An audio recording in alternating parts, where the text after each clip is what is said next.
வணக்கம். நான் உங்கள் எழிலரசி. நெய்யமலை பாதையும் பயணமும் ஒரு பார்வை. என் நண்பர்கள் கேட்டுக்கிட்டதால நான் வேலை பார்க்குற ஸ்கூல் நெய்யமலை அப்படிங்கிற அழகான மலை எப்படி இருக்கும் அப்படிங்கிறது தான் இந்த வீடியோ. நம்மளோட பயணம் இங்கேருந்து ஆரம்பமாகுது.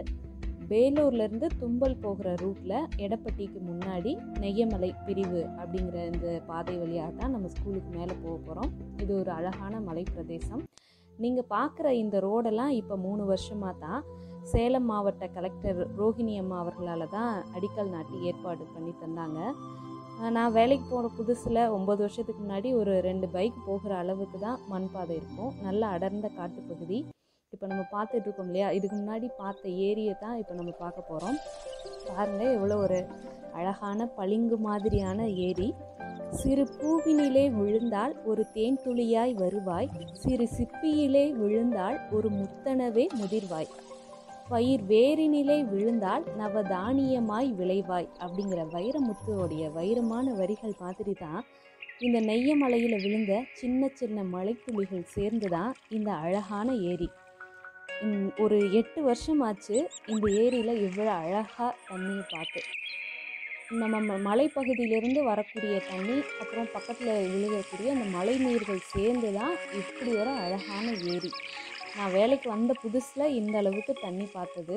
இந்த ஏரி வரக்கூடிய ஆரம்ப பகுதி பார்த்திங்கன்னா இன்னும் உள்ள இன்டீரியராக போகணும். அது பார்த்திங்கன்னா இன்னும் ரொம்ப அழகாக இருக்கும் பார்க்குறதுக்கே. ஏன் பார்த்தா அதை விட்டு வெளியில் வரணும்னு கூட தோணாது, அந்த அளவுக்கு ஒரு அழகான ஏரி. மழைக்காலங்களில் பார்த்திங்கன்னா இந்த பாதைகள்லாம் நடந்து போகிறதுலாம் ரொம்ப கஷ்டமாக இருக்கும். இப்போ நம்ம மேலேருந்து பார்க்குறோம் இல்லையா, அந்த ஆவாரம் பூச்செடிக்கு மேலே ஒரு மலை தெரியுதா, அந்த மலைக்கு மேலே அதுக்கு பின்னாடி இன்னும் நம்ம ஒரு 3 மலை கடந்து தான் நம்ம போக போகிறோம் ஸ்கூலுக்கு. நல்லா பார்த்துக்கோங்க எவ்வளோ அழகான ஏரியான்னு. நீங்களாம் வாழ்க்கையில் அப்படிலாம் பார்த்துருக்க கூட மாட்டேங்க நிறைய பேர். அந்த மாதிரி மழைக்காலங்களில் போகும்போது ஃபுல்லாக அந்த பாதையெல்லாம் வெறும் மண் பாதையாக தான் இருக்கும். வழுகும், சரியான வழுகல் மாதிரி தான் இருக்கும் பாதையே. அது வித்தியாசமான ஒரு மண். காலில் அப்படியே நடந்து போகணும் அப்படின்னா கூட காலெலாம் மண்ணில் அப்படியே பதிஞ்சுக்கிறோம். புதக்குழி மண் அப்படின்னு சொல்லுவாங்க இல்லையா, அந்த மாதிரி இருக்கும். இப்போ இந்த பாதை எவ்வளோ அழகாக இருக்குதுன்னு பாருங்கள். அப்படி நடந்து போகும்போது அப்பப்போ கண்ணில் கொஞ்சம் மரண பயத்தை கூட காட்டும். ரொம்ப த்ரில்லிங்காக இருக்கும். ஒவ்வொரு நாளும் வந்து போகிறதே ஒரு பெரிய சவாலாக தான் இருக்கும். இந்த ரோட்டுக்கு 2 பக்கமுமே பார்த்திங்கன்னா வெறும் முள் செடி மாதிரி மரங்கள் தான் இருக்கும். பிடிச்சி நடந்து போகிறது கூட ரொம்ப சிரமமாக இருக்கும். எந்த மரத்துலேயே பிடிச்சி கூட நம்ம அந்த பகுதியில் நடந்து போக முடியாது. ஆனால் அந்த மழைக்காலம் முடிஞ்சு கொஞ்ச நாளுக்கு அப்புறம் லேசாக வெயில் அடிக்கும்போது பார்த்திங்கன்னா நிறைய பட்டாம்பூச்சிகள் இருக்கும். எனக்கு ரொம்ப ரொம்ப பிடிக்கும். அப்படியே ஃபுல்லாக ஒரு கூட்டமாக தான் இருக்கும். இப்போ இந்த சைடில் ரைட் சைடு பார்த்திங்கன்னா நிறைய மரங்கள்லாம் இருக்கும். சாயந்தர நேரம் நாங்கள் மலையை விட்டு கீழே இறங்கி வரும்போது கிளிகளோட சத்தம் ரொம்ப அருமையாக இருக்கும். நிறைய கிளிகள் இங்கே பறக்கும். அது அப்படியே நின்று ஒரு 10 நிமிஷம் நல்லா ரசிச்சுட்டு ஏதாவது கொண்டு வந்தோம்னா அந்த கம்பு இந்த மாதிரியான தானியங்கள்லாம் போட்டோம்னா வந்து சாப்பிட்டுட்டு போகும். பார்க்குறதுக்கே சூப்பராக இருக்கும். பெரிய சவாலாக இருந்தாலும் ஆனாலும் ஒரு நாள் கூட மேலே போகிறதுக்கு சலிச்சதில்லை. ஒவ்வொரு நாளும் எனக்கு ஒரு புது அனுபவமாக தான் இருக்கும் இந்த மலை ஏறுறது. அதுவும் ஒரு வகையாக ஜாலியாக நல்லா என்ஜாய் பண்ணுவோம். லைஃப் இஸ் வெரி ஷார்ட் நண்பா, ஆல்வேஸ் பி ஹாப்பி பாட்டு மாதிரி தான். ஸ்பீடாக போனால் கவனம் மஸ்ட்டு, ஸ்லோவாக போனால் ஸ்டெடியும் மஸ்ட்டு. வண்டியை ஒரே ஸ்பீடில் ஏற்றவும் முடியாது, ஆனால் அப்படி ஏற்றலைன்னா ரிவர்ஸில் அப்படியே கீழே இறங்கிடும். அதுவும் மண் பாதை வேறு இல்லையா. சொல்லுவாங்கள்ல, கரணம் தப்பினால் மரணம் தான் எங்களோட பயணம். இந்த பக்கம் அடிக்கடி காட்டு எருமை, பாம்பெல்லாம் அந்த ரோடு ஃபுல்லாமே நீளமாக இருக்கும். கிராஸ் பண்ணி போச்சுன்னா அந்த மாதிரி இருக்கும். மான், முயல், கீரி, கிளி, அப்புறம் அழகாக சின்ன சின்ன குருவி, அந்த மாதிரி நிறையா இருக்கும். இப்போ பாருங்களேன், சைடில் மண் சரிஞ்சு விழுந்துருக்குங்களா. இதெல்லாம் மழை பெய்கிற காலத்தில் அந்த மண்ணெல்லாம் பாறை உருண்டு வரும். கீழெல்லாம் அந்த மாதிரியான கல்லெல்லாம் உருண்டு விழுந்துடும். அப்புறம் காடை, கௌதாரி, பருந்து, இப்படி நிறைய ஜீவராசிகள் நம்மளோட சேர்ந்து பயணம் பண்ணும் அடிக்கடி நம்மளோட பாதையில். அப்பப்போ கீரியெல்லாம் க்ராஸ் பண்ணுங்க அந்த பக்கம், நான் காட்டுறேன் சில நேரங்களில். இப்போ ஒரு பையன் கூட நின்று ஃபோன் டவர் பேசிக்கிட்டு இருந்தான் பார்த்தீங்களா. எங்கேயாவது ஒரு இடத்துல தான் எப்போயாவது டவர் கிடைக்கும். நம்ம கரெக்டாக அந்த இடம் பார்த்து நின்று பேசணும். இந்த மலையில் பார்த்தீங்கன்னா தெரியும், மண் சரிஞ்சு விழுந்துருக்குது இந்த பாதையெல்லாம். இதெல்லாம் இப்போ ரோடு போட்டதுனால இந்த அளவுக்கு கொஞ்சம் ஸ்பீடாக கூட வண்டியில் நம்ம போகிறோன்னு பாருங்களேன். இல்லாட்டி ரொம்ப வீடியோ எடுக்கிற லெவலுக்கெல்லாம் போக முடியாது.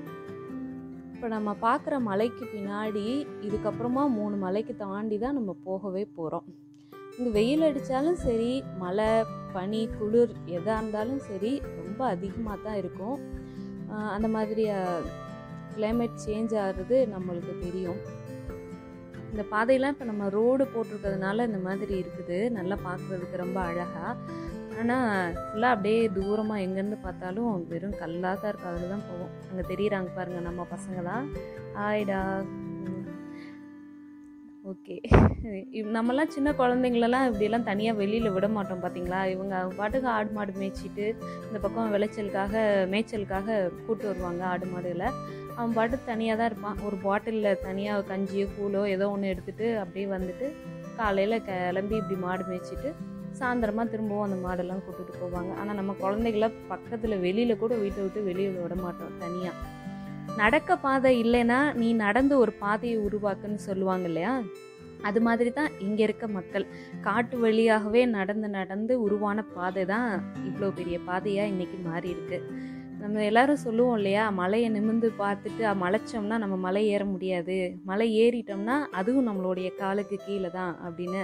அந்த மாதிரி தான் நானும் வந்த புதுசில் ரொம்ப பயந்துக்கிட்டு தான் இருந்தோம் முதல் நாள். அதுக்கப்புறம் போக போக சரியாயிடுச்சு, பழகிடுச்சு. இங்கே இருக்கிற மக்கள்லாம் ஒன்றா ஒற்றுமையாக இருந்து உழைச்சதுனால தான் இந்த ரோடு இங்கே சாத்தியமாச்சு. மாதம் ஒரு முறை என்ன செய்வாங்கன்னா, அதுக்கு முன்னாடி இந்த பாறைகள் எல்லாத்தையும் வெட்டி எடுத்து இந்த பாதையை தயார் செஞ்சு தருவாங்க ரோடு போடுறதுக்கு முன்னாடி. அப்போ தான் இந்த மலையை நம்ம ஏறவே முடியும். சரி, ரொம்ப கஷ்டமாக இருக்கும். மழைக்காலங்களில் சில நேரங்களில் மண் பாதையில் மண் சரியும், பாறைகள்லாம் உருகும். இங்கே டவர் ப்ராப்ளம் இந்த மாதிரி நிறைய இருக்குது. ஒரு இடத்துல அப்படியே நின்று தான் ஃபோன் பேச முடியாது. இருக்குன்னு நான் சொன்னேன் இல்லையா, ஒரு பையன் பேசிகிட்டு இருந்தான். எங்கேயாவது சிக்னல் கிடைக்கிற இடமா தேடி போகணும். இப்போ தான் பார்த்திங்கன்னா இப்போ பைக்கெலாம் கொஞ்சம் முன்னாடி போச்சுல்ல, அதிகமாக பைக் இல்லாட்டி அதுக்கு முன்னாடி மக்கள் எல்லாமே நடந்தே தான் போவாங்க. இப்போ நம்ம வீடியோவில் கூட பாருங்கள், அங்கேருந்து ஆடு மாடு மேய்ச்சிட்டு வந்துருக்காங்க. பின்னாடி ஒரு லாரியில் பாருங்கள் ஒரு கூட்டமே வருதா. இவங்களாம் ஏதாவது ஒரு விசேஷம் அப்படின்னு சொன்னால் இந்த மாதிரி தான் பிக்கப்னு சொல்லுவாங்க இல்லையா, வண்டி லாரி இதில் தான் கீழே இறங்கி போவாங்க வருவாங்க. இல்லாட்டி கால்நடையாக நடந்தே தான் போவாங்க வருவாங்க. இப்போ தான் வண்டி அதிகமானதுனால ரோடு போட்டதுனால ஈஸியாக வந்துட்டு போயிட்டுருக்காங்க. ஈவன் ரேஷனில் அரிசி வாங்கணுன்னா கூட இங்கே நம்ம அடிவாரமில் ஸ்டார்ட் பண்ணோம்ல வீடியோ, அங்கேருந்து தலை சமையாக சமந்துட்டு வருவாங்க. சின்ன குழந்தை கூட ஏதோ ஒன்று தலையில் வச்சுட்டு அப்படியே நடந்துட்டு வருவாங்க. ஏதாவது ஒரு கல்யாண விசேஷம்னா இப்படி தான் வண்டியில் மொத்தமாக கீழே இறங்கி போவாங்க. ஆனால் இவங்க நம்ம வண்டியில் ஏறி போகிறத விட தாராளமாக பாதையில் நடந்து வந்துடுவாங்க, சீக்கிரமாகவே வந்துடுவாங்க. நம்ம வர்றதுக்கும் அவங்க குறுக்கு பாதை வழியாக நடந்து போகிறதும் ஒரே மாதிரியான டைமிங் தான் இருக்கும். இப்போ கொஞ்சம் தூரத்துக்கு முன்னாடி பார்த்திங்கன்னா ஒரு வீடு மாதிரி தெரிஞ்சது. அது என்ன அப்படின்னு சொன்னால் நிழற்கொடை. ரோடே போடலை, அதுக்கு முன்னாடியே நிழற்கொடை கட்டிட்டாங்க. ஆனால் அதுதான் அவங்களோட நம்பிக்கைங்கிறது. நிறைய பைப்பெல்லாம் பதிச்சு வச்சுருப்பாங்க. எப்படியாவது ஒரு நாளாவது நம்மளுக்கு தண்ணி வசதி, ரோடு வசதி எல்லாம் வரும், இன்னும் பஸ் வசதி வந்துடும் அப்படிங்கிற அவங்களோட நம்பிக்கைக்கு ஆதாரம் தான் அந்த நிழற்கொடையேவும். பரவாயில்ல, எவ்வளோ நம்பிக்கையான ஆளுங்கன்னு பாருங்கள். இவங்களோட தொழில்லாம் ஆடு மாடு மேய்க்கிறது தான், விவசாயம். அவங்கவுங்க வீட்டுக்கு தேவையான நெல், தெனை, சாமை, வரகு, மக்காச்சோளம், அப்புறம் காய்கறிகள், கத்திரிக்காய், வெண்டைக்காய் அந்த மாதிரி அவங்கவுங்களே பயிர் செஞ்சுக்குவாங்க. அது அவங்கவுங்க வீட்டுக்கு செலவுக்கு வச்சுக்குவாங்க. அப்புறம் பலாமரம், மாமரம், வாழைக்காய், நெல்லிக்காய் இது மாதிரி எல்லா பழ வகைகளும் நிறைய கிடைக்கும். சீத்தாப்பழம், நாவல் பழம், வெளாங்காய், கொய்யாக்காய் இது மாதிரியான நிறைய பழ வகைகள் இங்கே இயற்கையாகவே கிடைக்கும். இங்கே இருக்கிற எல்லா குழந்தைகளுமே ரொம்ப அன்பாக பழகுவாங்க. இப்போ பாருங்களேன், இந்த ஒரு கேட்டு தெரியுதா, இந்த கேட்டுக்கு அந்த பக்கமாக ஒரு மலை தெரியும். அந்த மலையில் பாருங்கள் ஒரு வீடு சின்னதாக தெரியுதா. அந்த மலையிலேருந்து இப்போ நம்ம போகிற மலைக்கு அங்கே இருக்க குழந்தைங்க நடந்து அந்த மலையில் விட்டு இறங்கி இப்போ நம்ம போகிற மலை வழியாக ஏறி இப்போ சைடில் ஒரு பாதை வரும், அந்த பாதை வழியாக நடந்து ஸ்கூலுக்கு வருவாங்க தனியாகவே. இத்தனைக்கும் காலில் செப்பல் கூட போட மாட்டாங்க. ஆனாலும் அவங்க பாட்டுக்கு ஜாலியாக ஓடி விளையாடுவாங்க. அந்த கல்லெல்லாம் குத்தும்போது நம்மளுக்கு காலெல்லாம் அப்படியே கூசுகிற மாதிரி இருக்கும். இந்த பாதை வழியாக மேலே ஏறி அப்படியே வருவாங்க ஸ்கூலுக்கு. ரொம்ப கஷ்டம்தான், ஆனால் அவங்களுக்கு இதெல்லாமே பழகி போச்சு. இந்த மாதிரி சைடில் பிரிஞ்சு பிரிஞ்சு அங்கே தூரமாக நம்மளுக்கு தெரிகிற மலை வழியாக எல்லாமே இந்த இப்போ ஒரு பாதை தெரியுது பார்த்தீங்களா, இந்த பாதை வழியாகவும் குழந்தைங்க வருவாங்க. ஆனால் அவங்களாம் தனியாக அவங்க பாட்டுக்கு ஜாலியாக நடந்து பேசிக்கிட்டே வந்துடுவாங்க. பயம் அப்படிங்கிறதெல்லாம் இல்லை. நம்மளாக இருந்தால் குழந்தைங்கள தனியாக கண்டிப்பாக விட மாட்டோம். நான் இப்போ ஏற்கனவே சொன்னேன் இல்லையா, இங்கே இருக்க குழந்தைகள் எல்லாமே ரொம்ப அன்பாக பழகுவாங்கன்னு. இவ்வளோ கஷ்டப்பட்டு மலையேறி நம்ம போனாலும் அவங்களோட முகத்தை பார்த்தா போதும், அந்த கஷ்டம் எதுவுமே தெரியாது. எத்தனையோ பேர் என்கிட்ட சொல்லுவாங்க, ஏன் இந்த மலையில் இப்படிலாம் கஷ்டப்பட்டுட்டு இருக்கீங்க அப்படின்னு. ஆனால் நான் சொல்லுவேன், இந்த மாதிரி குழந்தைகளுக்கு நாம் தேவை இருக்குது, அதனால தான் கடவுள் இங்கே வச்சுருக்காரு நம்மளை இத்தனை வருஷமா அப்படின்னு சொல்லிட்டு. இந்த வீடு தெரியுதுல, அடுத்த வீடியோவில் நான் உங்களுக்கு இந்த வீடு இதை பற்றிய கிணறுலாம் காட்டுறேன். செந்தில் உங்கள் வீடு காட்டுறேன். நம்ம சேவை செய்கிறோம் அப்படிங்கிறது தான், அதனால தான் நான் இங்கே இருக்கேன் இத்தனை வருஷமா அப்படின்னு நான் சொல்லுவேன். எனக்கு ரொம்ப பிடிச்சிருக்குது. இந்த குழந்தைங்களா நம்மளையும் மாற்றிடுவாங்க, அந்த அளவுக்கு ஒரு சக்தி இந்த குழந்தைங்களுக்கு இருக்குது. இப்போது இந்த 3 வருஷமாக தாங்க இந்த கரண்ட்டு, இந்த ரோடு, இது எல்லாமே. இதுக்கு முன்னாடி எந்த வசதியுமே இல்லை. எது கேட்டாலும் இல்லைங்கிற ஒரு பதில் மட்டும் இல்லாமல் வரும்னா பாருங்களேன். இவங்களுக்கு கடல்னால் என்னன்னு தெரியாது, கம்ப்யூட்டர் எப்படி இருக்குன்னு தெரியாது. நான் சொல்கிறது 9 வருஷத்துக்கு முன்னாடி நான் வேலைக்கு சேர்ந்த புதுசில். இப்போ வரைக்கும் கூட சொல்லப்போனால் சில விஷயங்கள்லாம் தெரியாது. கேக்கு, ஐஸ்கிரீம், இந்த மாதிரி சாப்பிட்ற விஷயங்கள்லேருந்து புட்டை இது எல்லாமே, குலோப் ஜாம், ரசகுல்லா, இது மாதிரி எந்த ஐட்டமாக இருந்தாலும் சரி, சாப்பிட்றதுலேருந்து படிக்கிறது வர எதாக இருந்தாலும் அவங்களுக்கு தெரியாதது எல்லாத்தையுமே சொல்லி புரிய வைக்கிறதுங்கிறது ஒரு பெரிய சேலஞ்சு தான். சுனாமியெல்லாம் ஏதாவது நம்ம சொன்னோம்னா சுனாமினா என்ன அப்படிம்பாங்க. ஏன்னா கடலே தெரியாது, இப்போ சுனாமினா என்ன அப்படின்னா எப்படி தெரியும்னு பாருங்களேன். மலையை தவிர ஒன்றும் தெரியாது. ஆனால் நல்ல மனசு இருக்கக்கூடிய நல்ல குழந்தைங்க. ஒரு பையன் பார்த்திங்கன்னா, நான் ஆப்பிளே சாப்பிட்டதே இல்லை அப்படின்னு சொன்னான். அங்கே தூரமாக தெரியுது பாருங்கள், இதுதான் பழைய ஸ்கூல் பில்டிங், அந்த பக்கம் அங்கே தெரிகிறது. நாங்கள் அங்கே தான் ஒர்க் பண்ணோம். அதுக்கப்புறம் தான் இப்போ புது பில்டிங் இப்போ நம்ம போகிறது.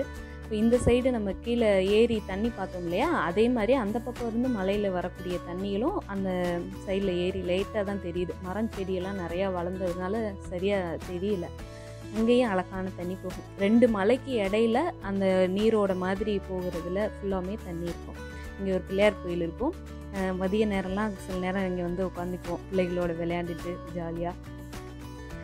ஓகே, அப்படி அந்த ஆப்பிள்னா கூட நான் சாப்பிட்டதில்லை அப்படின்லாம் சொல்லுவான்.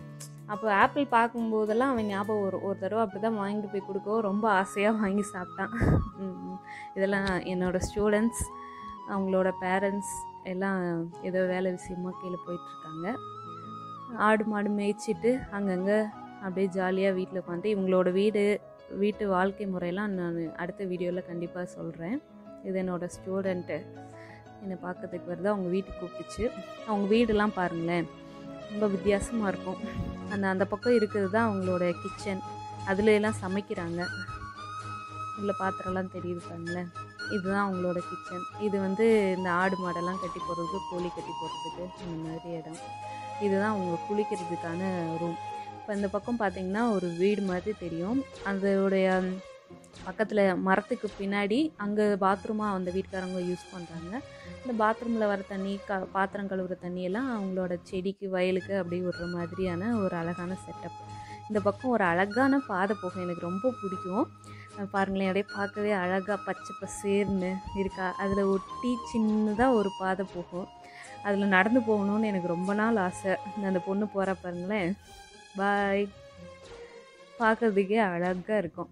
அந்த பக்கம் நிறைய குச்சி கிழங்குன்னு சொல்லுவோம், அந்த செடியெல்லாம் நிறையா வச்சுருக்காங்க. மேக்ஸிமம் இங்கே அந்த மாதிரி குச்சி கிழங்கு இதெல்லாம் பயிர் செய்வாங்க. பாருங்களேன், இங்கே ஒரு அழகான ஒரு மஞ்சள் கலர் பூ இருக்கும். நான் க்ளோஸ்அப்பாக காமிக்கிறேன், அழகாக இருக்கும் பார்க்குறதுக்கே. இது உங்களுக்காக நான் நடந்து போய் எடுக்கிறேன். அழகாக இருக்குங்களா இந்த பூவு பார்க்குறதுக்கே? சூப்பர். ஓகே, நிறையா ஃபுல்லாமே அந்த பக்கம் இருக்கிறதெல்லாம் குச்சி கிழங்கு தான். இப்படி இந்த மலையை விட்டு கீழே இறங்குறதே இல்லை. இந்த குழந்தைங்க இங்கேயே இருந்து அப்படியே பழகிட்டாங்க.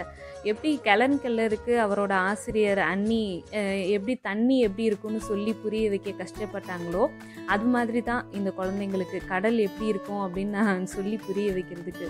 அதாவது கடவுள் எப்படி இருப்பார்னு தான் நமக்கு தெரியாது, ஆனால் இந்த குழந்தைங்களுக்கு கடல் எப்படி இருக்குன்னு கூட தெரியாது அப்படின்னு சொல்கிற அளவுக்கு தான் இருப்பாங்க. எங்கள் சார் வராரு, வாங்க திரும்பவும் பாய், வண்டியில் ஏறி நம்ம பயணத்தை ஆரம்பிக்கலாம். அதுக்கப்புறமா தான் எங்கே போனாலும் மொபைல் ஃபோட்டோஸ் வீடியோஸ் எல்லாம் எடுத்துக்கிட்டு ஒவ்வொரு இடமா வந்து அவங்களுக்கு போட்டு காமிப்பேன். ஸ்மார்ட் கிளாஸ்லாம் இப்போ கவர்மெண்ட் கொண்டு வந்தது இப்போ தான், ஆனால் நான் ஆரம்பித்து 8 வருஷம் ஆச்சு. பாடம் சார்ந்து மட்டும் இல்லை, இந்த குழந்தைங்கள் எல்லா விஷயத்தையுமே தெரிஞ்சுக்கிறணும் அப்படிங்கிறதுக்காக எங்கே போனாலும் அந்த அந்த இடத்த பற்றின டீட்டெயில்ஸ் முதற்கொண்டு அது எல்லாமே அவங்களுக்கு வந்து ஃபோட்டோவாக காமிச்சு நான் ஷேர் பண்ணுவேன். அவங்களும் ரொம்ப இன்ட்ரெஸ்டாக பார்ப்பாங்க. அதுவே ஒரு தனி சந்தோஷம் தான். எல்லா மக்களும் கீழே வந்துட்டுருக்காங்க, 100 நாள் வேலைக்கு அங்கங்கே இருக்காங்க. Hi hi.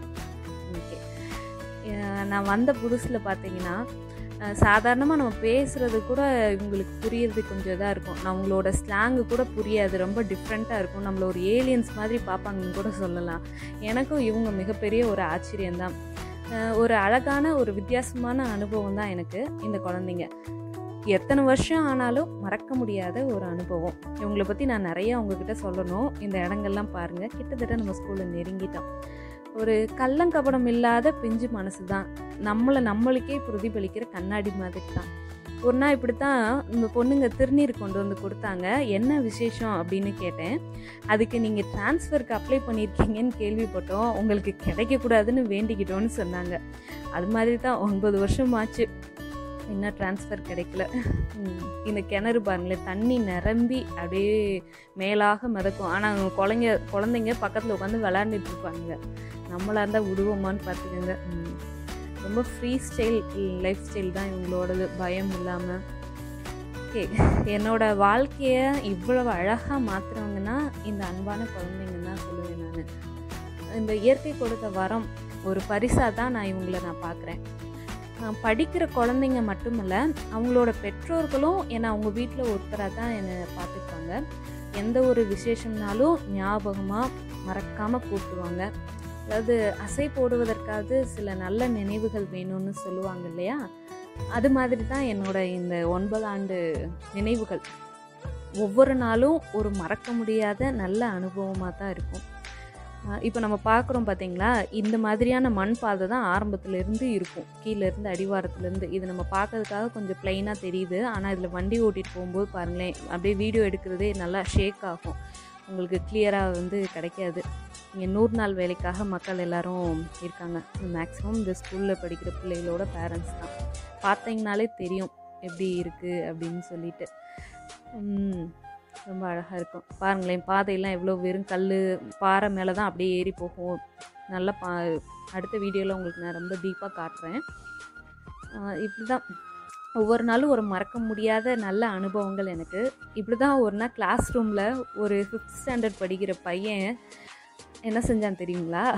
சரி, நான் அடுத்த வீடியோவில் சொல்கிறேன். என்னோடய ஸ்கூலில் சுற்றி இருக்க இன்னும் சில இடங்கள், அப்புறமா இங்கே இருக்கக்கூடிய வீடு, இன்னும் சில பசுமை மாறா பயண நினைவுகளோடு உங்களை நான் அடுத்த வீடியோவில் சந்திக்கிறேன். உங்களுக்கு இந்த வீடியோ பிடிச்சிருந்துச்சுன்னா மறக்காமல் சப்ஸ்கிரைப் பண்ணுங்கள், லைக் பண்ணுங்கள், கமெண்ட் பண்ணுங்கள் அண்ட் ஷேர் பண்ணுங்கள்.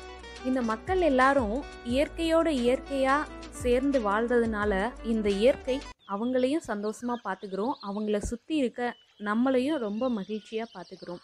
இயற்கையை நேசிப்போம், இயற்கையோடு வாழ்வோம், இயற்கையை பாதுகாப்போம், சிறகடிப்போம். நன்றி.